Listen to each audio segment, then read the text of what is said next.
Welcome back, everybody. UFC 276, Volkanovski vs Korean Zombie. This is going to be the main card review, and I am going to give you my picks at the end of this card. As always with the picks, not financial advice. If you want to tail me, by all means, you can. Like I said, your boy's up 19 units in 2022. That's your decision, but at the end of the day, this is not financial advice. I'm just giving you my picks, what I'm personally playing. So I'm going to go ahead and break it down. We're going to start off with the first fight all the way up through the main event title fight, with Alexander Volkanovski facing off against the Korean Zombie. And it's going to be a cracker of a main card. I can tell you that right now. I am pumped for this. So, start off with the first fight to kick us off for the pay-per-view after we just dropped our 70 bills to pay Daddy Dana in order to watch these 5 fights. It's a little sour about. Remember the days when it was $50. Those were good times, but I understand inflation's a bitch. Anyway, Vink Pichel going up against Mark Madsen. Pichel is the favorite, minus 130, pushing minus 140. Madsen, plus 110, plus 120 on some books. In this fight, Marco Madsen, Olympic wrestler, you know what his game plan he's going to deploy. He's going to be looking to wrestle. He's going to be looking to get the fight to the ground, get his ride time, and really just grind it out and just grind you down with that wrestling like he's been able to do in his past fights. The only outlier really was in his last fight against Clay Guida, where Guida, being a good wrestler in his own right, it was tough for the game plan for Madsen was, okay, I'm going to be the more he really liked his chances on the feet, I should say. I wouldn't say that he thought he was going to be the more explosive fighter against Clay Guida, even though Clay Guida's old. You know, he still can bang, and he still got some explosion. But I think Madsen really thought he had an advantage on the feet, put in the work on the feet. It was a standing affair for all 15 minutes, and he ended up winning a close split decision against Clay Guida. But against guys like Austin Hubbard, like in, the other fights that he had, Danilo Belluardo, and even before that, you're looking at a guy who has a really heavy wrestling attack. He's going to be looking to take you down. Like I said, it's a Greco-Roman style, so it's a little bit different from freestyle wrestling. So you'll see a lot of hand fighting up against the cage. Really be looking to take you down, like more so with the upper body and then the trip, as opposed to like shooting a double leg like you'd see in freestyle wrestling. So that's what you're going to be looking at when he's fighting Pichel, and most of his fights, especially when he's going for a takedown, it's get the guy up against the cage and then he's going to work from there.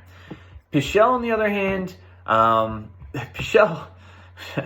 Pichel's I like him as a fighter. He gets kind of billed as kind of a boring fighter, but I do like him just because he does go to a decision quite often.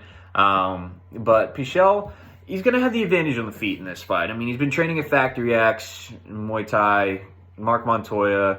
Like, Vink Pichel has going to have a considerable advantage in the stand-up. And I do think, against Austin Hubbard, early in the fight, wasn't too impressed with Pichel's stand-up, but that's kind of how he feels out fights. Like, it's going to be, a couple 1-2 shots, maybe try to get some reads. Has very good kicks, and he's going to chop those legs. And Madsen really does stay heavy on that front leg. Guida was able to touch that leg a couple of times, but Guida didn't put a lot of smoke behind those kicks, where I think Pichel really will. I would not be surprised if Madsen had a torn-up calf by going into the third round in this fight, because Pichel really does snap him off. Like I said, good wrestling, Muay Thai base, and he's going to be looking to keep the fight standing on the feet. I really think the deciding factor in this one, I mean, you look at the common opponents, both of these guys fought Austin Hubbard. Really, Pichel, in that fight, he did get taken down, but he does get taken down. He gets back up. He just finds a way to win the fight. And his wrestling defense has gotten better. I mean, it's not like Madsen's going to be like the Gregor Gillespie, because you go back and you look at that, and a lot of people are drawing parallels to that. But Gregor Gillespie is an extremely suffocating wrestler, and when he's on top of you, he's very heavy, and he's just hunting submissions, where Madsen's more methodical with his approach to get you down on the ground. And people do get up when Mark Madsen takes him down. Like, Austin Hubbard got back up in those fights. So it's not like Gregor Gillespie, where he got Pichel down and Pichel was just like basically strapped down to the canvas. That's Gregor Gillespie's game plan, and there's a reason why Gregor Gillespie's so good, and the only reason why he's got 1 loss in his record to Kevin Lee, who just smoked him with a kick, which he could really do nothing about, I guess, except keep your hands up. But that's besides the point. So I can't compare the Gregor Gillespie fight that Pichel fought to what Mark Madsen's going to do to him. I think Mark Madsen's going to be able to get Pichel down to the ground, absolutely, but I don't think Madsen's going to be able to submit him. Absolutely not. I don't think Madsen's going to be able to ground and pound him out. I think Pichel's going to be able to get back to his feet. Madsen could win some rounds in this fight. I will give him some credit there, but the thing that worries me is Madsen's gas tank, especially when he has to, when he relies on his wrestling heavily in a fight because he knows he has the advantage. Like in the Austin Hubbard fight, you got to go back to that tape, and in the third round, Madsen looked gassed, and Hubbard just had a lot more for him, but Madsen was able to land a takedown and was able to kind of grind it out in that third round, but he was on his last rope. Like, he had nothing left. Hubbard was touching him up a little bit, and I see that fight playing out similar in this one with Pichel, because Pichel's got decent cardio, and he's definitely going to be around in the third round, and he's going to have a lot for Madsen in the third round. So Madsen's really got to play that management game of his cardio, and if Pichel's able to kind of swing that, like, I can see Madsen winning the first round, taking him down, getting the ride time, but in the second round, if Pichel banks it, he's going to win the fight, because I don't think Madsen's going to have the gas tank in the third to get the fight to the ground, and I think Pichel's just going to pick him apart, honestly. I mean, a decent bet for this fight to consider would be a round 3 finish for Pichel, because Madsen's gas tank, I think Pichel, honestly, Hubbard's a little green. Pichel is a seasoned vet. If he smells blood in the water or smells that sees that cardio going, like, especially if he thinks it's a close fight, he's going to go for the finish, and he very well could get it against Mark Madsen. So in this fight, I'm going with Ving Pichel. I think his well-roundedness on the feet, he gets taken down, but he gets back up, and just the gas tank of Madsen, just those combinations, I really do think he's got a good chance to win that fight. So I'm going with Ving Pichel on that one. Moving on, we got Mackenzie Dern versus Tecia Torres. This is an interesting fight. It's going to be a very good fight. Mackenzie Dern is extremely good on the ground, a very good grappler, and has shown us that she's getting better with her stand-up. You go back and look at the fights against Jandy Roba, and even in the fight against Marina Rodriguez, she held her own. She definitely lost that fight, but she was facing some adversity with what she disclosed was a knee injury. So wasn't her best performance. She admitted that, but she has shown that she's not afraid to get in there and bang. And she's fought some solid opponents, and she's been able to finish fights on the ground. She's extremely dangerous on the ground, whereas Tecia Torres, you know what you're going to get out of Tecia Torres with the volume. Extremely just in and out, getting her points. Great combinations, great kicks. And she just has that, she knows what she needs to do to win the fight at the end of the day. That's what it boils down to, is she's going to point fight, but she throws heavy shots. Like, she may not have the knockout power, but it's not like she's going in there and throwing like little pitter patters. Like, she throws with bad intentions. Like, the Tiny Tornado has some, she can really rip you with their shots. So it's going to be a tough fight, because I think on the feet, like, Torres is going to be able to get her volume in against Mackenzie Dern. Mackenzie Dern, like, she does have, like, she's shown her stand-up, like I said, against Jandy Doroba, against Nina Nunes, like, she throws heavy shots. Like, she will bang. But I think technique-wise and technically-wise, you give the advantage to Tecia Torres, and definitely the speed on the feet. Now, if the fight hits the mat, it's Dern's world. It's going to be Dern's world.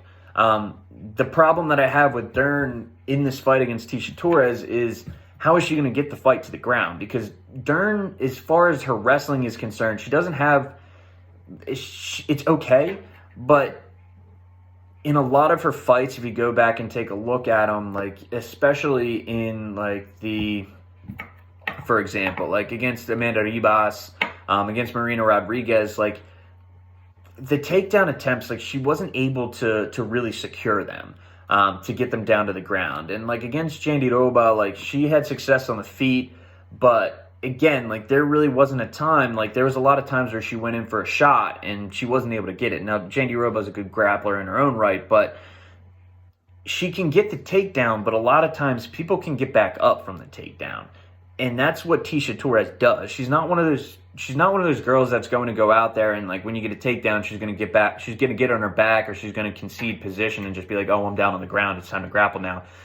Tecia Torres knows what she needs to do to win. Tecia Torres, as soon as it hits the ground, she's looking to get back up. In all of her fights that she's fought, And even in the Andrade fight, you go back and look at that. Andrade took her down multiple times, won that fight easily. But Torres, you know, she got taken down 8 times, but you got taken down 8 times for a reason, because she kept getting back up. Like, it's not like that's what you got to worry about. Like, you know, it's like the Murad Dvalishvili effect. Like, yeah, Murad takes you down, but, you know, guys get back up. That's why he gets 13 to 15 takedowns. You know, the good guys like Khabib, you know, if we're talking 2 to 3 takedowns, most times 1, and you stay down there, because that's a little bit more impressive than, you know, 13 takedowns, because that means guys are getting back up. So kind of similar, like Tecia Torres, like that's how I see the fight playing out, and that's why the bets are reflective of that. Like, I'm taking Tecia Torres in this fight because I think she's going to have more volume on the feet. She's going to have the more impactful exchanges where she's landing multiple shots against Dern. I think Dern will be able to reach out. She does have the reach advantage in this fight and touch her a couple times, but I think Torres is going to get in, get out, and rack up those points. And I think when Dern tries to get it down to the mat, I mean, Torres has not been submitted. And I don't think it's going to start with Dern. I don't think Dern, if she does secure a takedown, which she can, I mean, Tecia Torres is short in stature. She's strong, but she can be taken down, especially Dern, who's going to be slightly bigger than her. But she's going to get back up. She's very good at being able to get back up, you know, get her back to the cage, you know, wall walk. Oh, God, that's a tongue twister, wall walk. My glasses are getting all foggy, too, man. It's heating up in here. Sheesh. Anyway, I think Tecia Torres is basically going to be able to get back up. That's what I'm trying to tell you. Is she's going to get back up, and she's going to win the fight on the feet, because there's not going to be that much time spent on the ground. Dern's got to get the fight to the ground. A lot of people like her getting the fight down to the ground. And when she does, and she can keep it down on the ground, she has some great submissions, but I just don't see it. I don't see her being able to submit Torres. I don't see her being able to keep Torres on the ground for a significant amount of time to be able to deploy any type of grappling. I think Torres is going to get back up. Torres is going to get her points on the feet, and we're going to win a decision. So I got Tecia Torres in that fight, who is the underdog. She is plus 105 at this point. Dern minus 115, pushing more like minus 120, minus 125. Moving on to the 3 big bill, big money fights on this card. The first one, Khamzat Chimaev facing off against Gilbert Burns. The line on this is, in most people's opinion, is cooked. But in my opinion, I think Khamzat Chimaev, I would cap him at like minus 400 up to minus 450. So I don't think minus 510 is out of this world for what this man's been able to do. Everyone says that he's fighting tomato cans. I don't think Ji Liang, the Leech, is a tomato can. I don't think Gerald Mearschart, even though his striking's not great, is a tomato can. John Phillips is a UFC vet. Mason, or not Mason, McGee. He drew the short end of the stick, but he wanted to make his UFC debut and got Khamzat Chimaev. But anyway, he's fought 4 fights. He's won all of them, and he's been hit in the face 1 time. Like, think about that. I don't care who you're fighting. You fought 4 dudes in the UFC. You have UFC contracts, and you beat them all, and you finished them all in the first round, and you only got punched in the face. You only got touched for a significant strike 1 time. That is ridiculous, and I don't think people understand how ridiculous that is. Not even the guys who everyone talks about, the Sean O'Malley's, the everyone, they cannot say that. That strike differential is ridiculous, okay? This guy is a next-level talent, and it's BS because a lot of these dudes online are talking about, oh, yeah, you're casual because you like Khamzat Chimaev. No, it doesn't make you casual if you like Khamzat Chimaev in this fight. It makes you an observer. It makes you a person who goes off of past performances, and you can gauge what a past performance is like, and you can apply it to this future performance because you know exactly what Khamzat Chimaev has been able to do. And is Gilbert Burns going to be able to stop him? You look at Gilbert Burns' game. Gilbert Burns used to fight at lightweight, just to throw that out there. And Khamzat Chimaev has fought all the way up at middleweight, okay? And I could write a book on this fight. I'm going to try to keep it short and concise. But Gilbert Burns is a very good fighter in his own right. Made it to the title fight against Usman, dropped Usman, got a little excited, tried to finish him off. Usman comes back, ends up knocking him out with a jab, okay? Burns has had durability issues in the past. He does have a propensity to get knocked out. Fought Dan Hooker knocked him out. Okay, that was at lightweight, but he's fighting up at welterweight.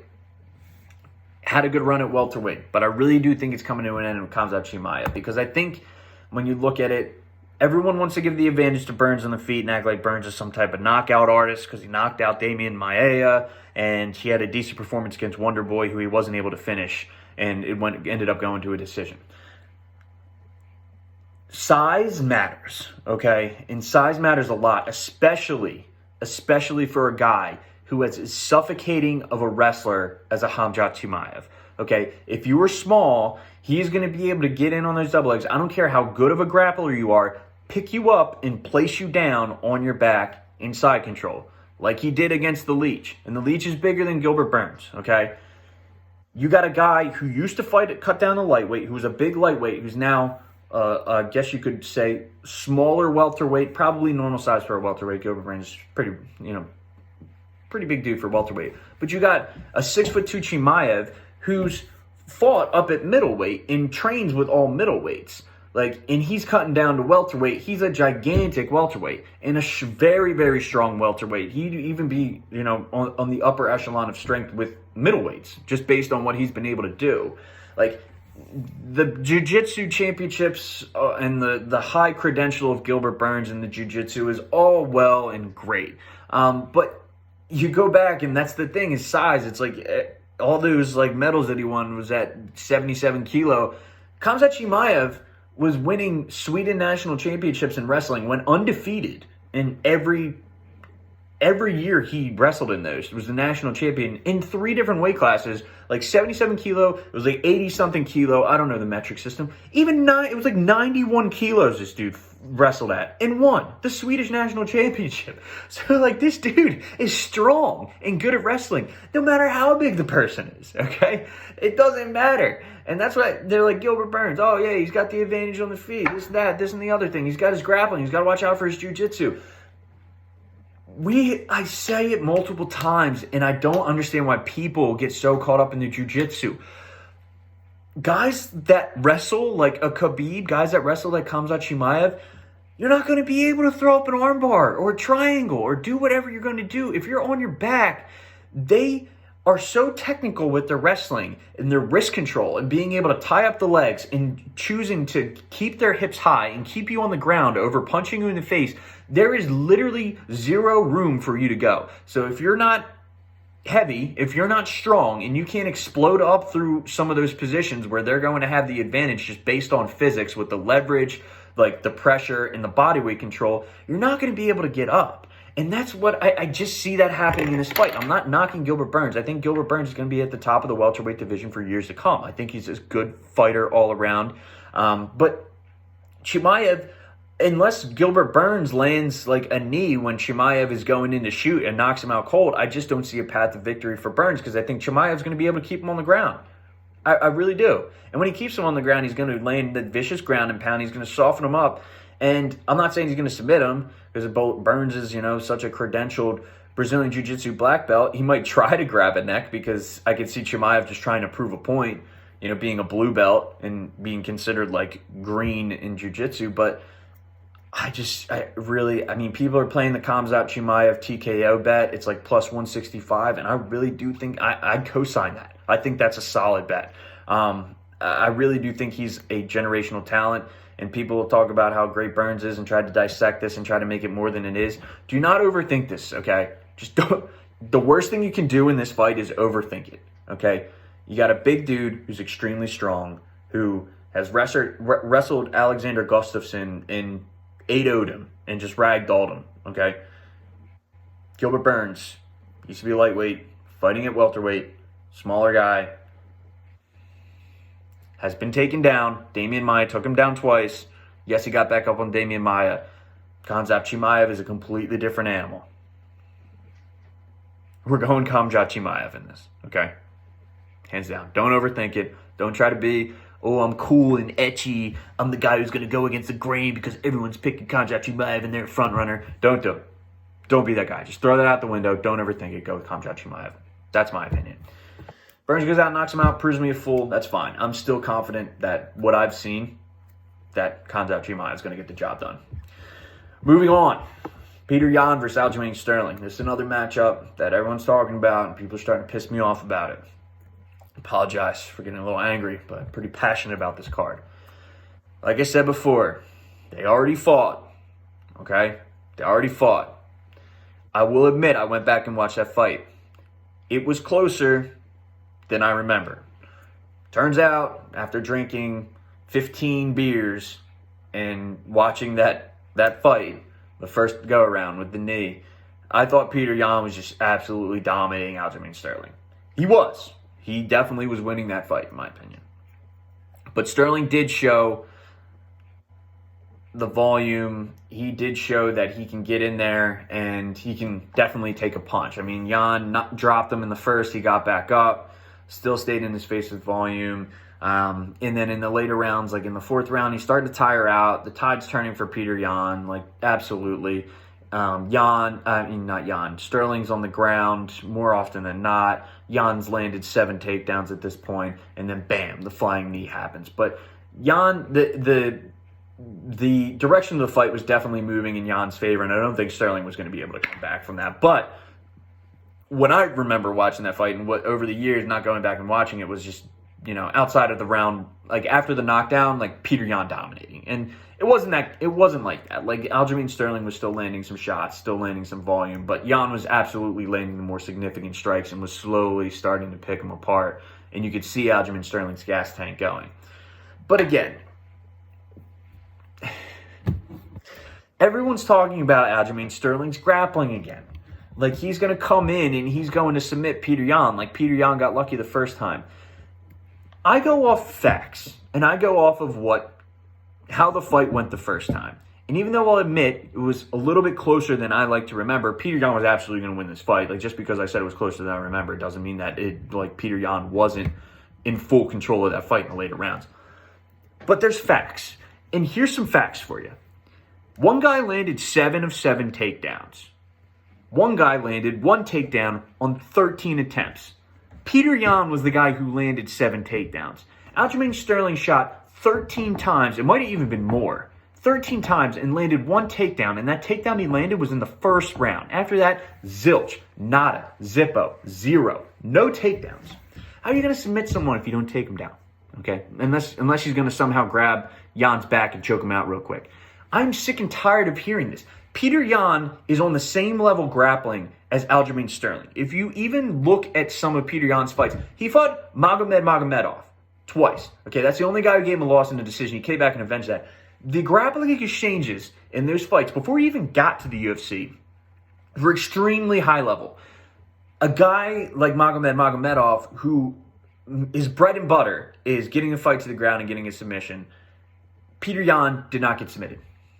No, those grappling exchanges were immaculate. He was able to get out of everything. There's nothing that Aljamain Sterling is going to throw at Petr Yan that Petr Yan hasn't seen 1,000 times before in fights and in training. Okay, there's a video of Petr Yan rolling in Thailand, and they're speaking in a different language, so you really don't understand what's going on. But the gist of it is, from the title, is Petr Yan bets this dude that whatever position he puts him in, he's going to be able to roll out of. Okay. And he says, what's your favorite position? He goes, okay, I want side control. So he puts himself in the side control.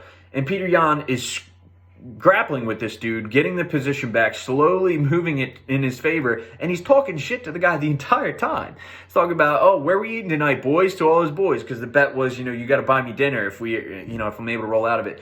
He started off in the least advantageous position in side control and ended up on top in the guy's guard. Like, Petr Yan can grapple. I don't know what else to say. Like, Petr Yan can grapple, and he definitely is the better striker on the feet. He's a slow starter. He gets his reads. So, yeah, Sterling coming out and throwing all this volume at Yan. Outside of the flying knee that he landed on Yan, Yan has good defense, and he's got a high guard. So, how many of those strikes are actually landing? Yes, they're good for the judges. But at the end of the day, not too many of those shots were landing.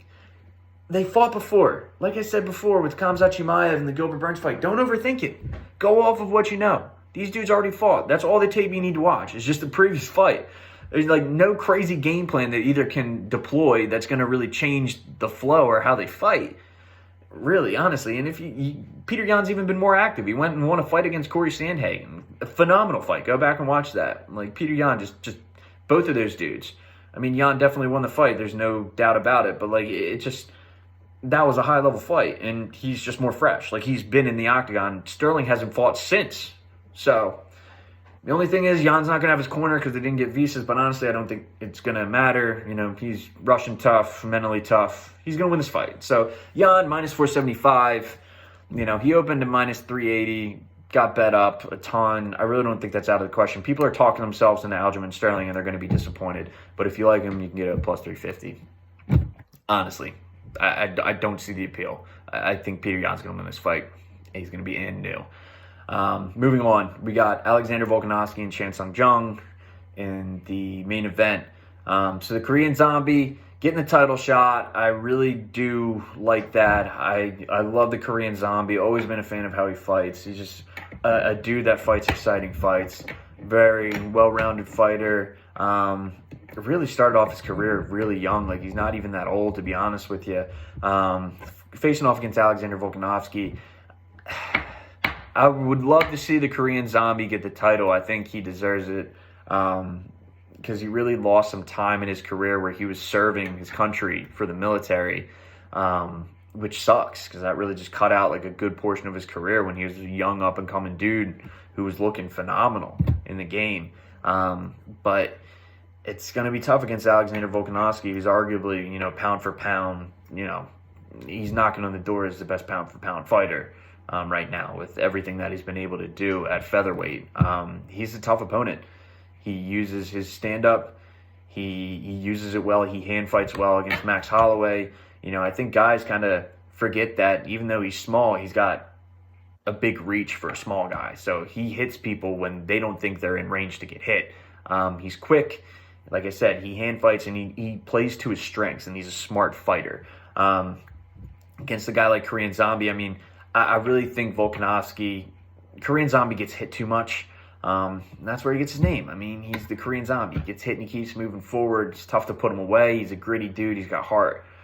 But I think Volkanovski's just going to touch him up more than Korean Zombie's going to be able to touch Volkanovski up. I mean, Volkanovski's a tough dude too. You know, he's not a guy. The only time he's lost is when he's fought up at frickin' welterweight. Like, a guy who was 12-4 at welterweight, like back in Australia, like before he even got to the UFC.